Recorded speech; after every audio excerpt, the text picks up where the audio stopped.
So something that would be helpful just to add from an informational level is when reporting sort of COVID cases, to separate out diagnosed with COVID versus had COVID-like symptoms. Yes. Because the list of symptoms that could be COVID at this point is like a mile long. So it's like hard to, if you're ill at all, it's like, it could be COVID. So just to give people better information, definitely diagnosed with COVID or had COVID-like symptoms. We're conflating those two so that it looks bigger than it is. Then if somebody dies, was COVID a primary cause of the death or not? I mean, if somebody has COVID, gets eaten by a shark, we find their arm has COVID, it's going to get recorded as a COVID death. Is that real? I mean, basically. Not that bad, but heart attacks, strokes. You get hit by a bus. Cancer. If you get hit by a bus, go to the hospital and die, and they find that you have COVID, you will be recorded as a COVID death. Why would they do that, though? Well, right now, the road to hell is paved with good intentions. I mean, it's mostly paved with bad intentions, but there's some good intention paving stones in there too.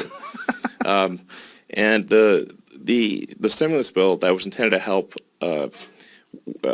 with hospitals that were being overrun with COVID patients created an incentive to record something as COVID that is difficult to say no to, especially if your hospital is going bankrupt for lack of other patients.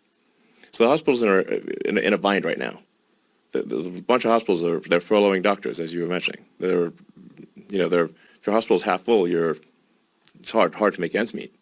So now you've got if I just check this box, I get $8,000. Put them on a ventilator for 5 minutes, I get $39,000. Or I got to fire some doctors. So this is a tough moral quandary. It's like what you can do. That's the situation we have. Ugh.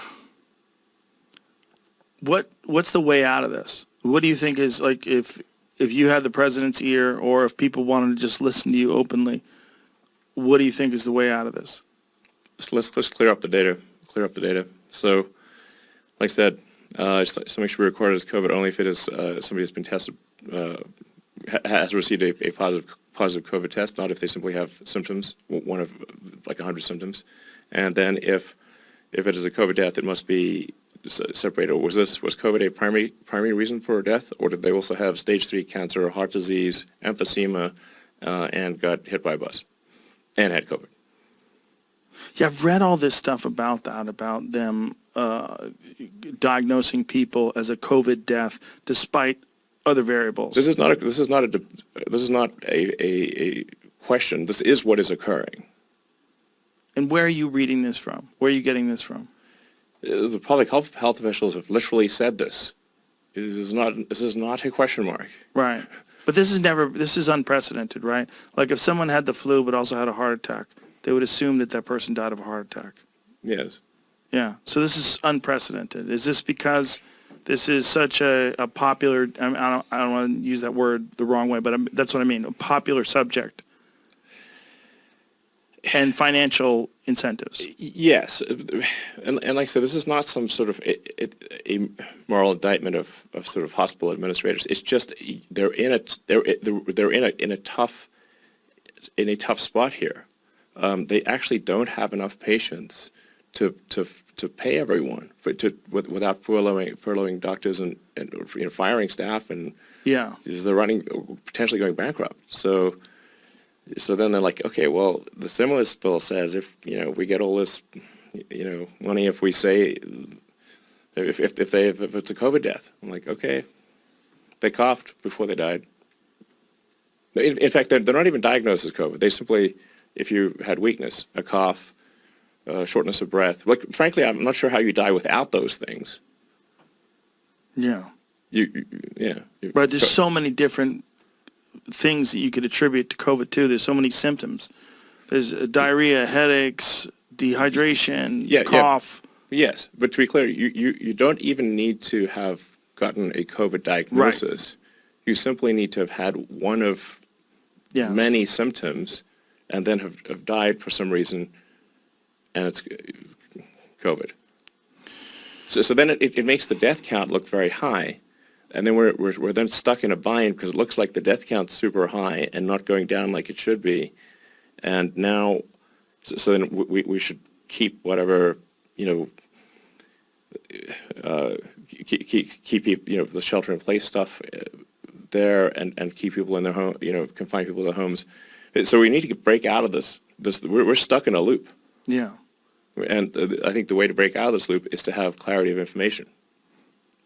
Clarity of information will certainly help, but altering perceptions, public perception from people that are basically in a panic. There's a lot of, essentially, well, at least a month ago, we're clearly in a panic. I mean, right where, when you look around April 5th, April 6th, people were really freaking out. Mm-hmm. But here we are, May, and May, people are relaxing a little bit. Yes. They're realizing, like, hey, I actually know a couple of people that got it. It was just a cough. And I know some people that got it where nothing happened. I know a lot of people who got it. I know 0 people who died.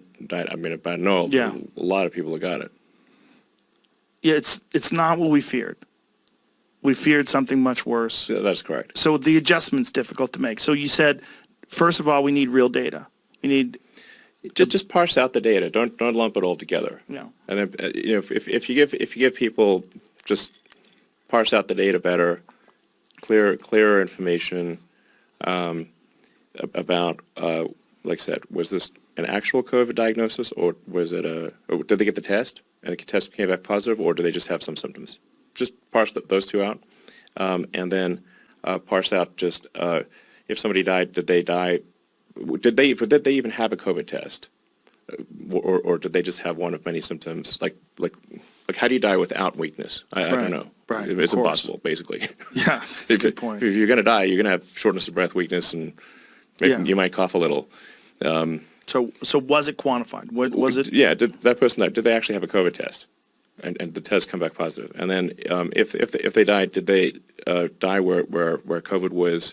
It doesn't have to be the main cause, but it was a significant contributor to their death, or was it not a significant contributor to their death?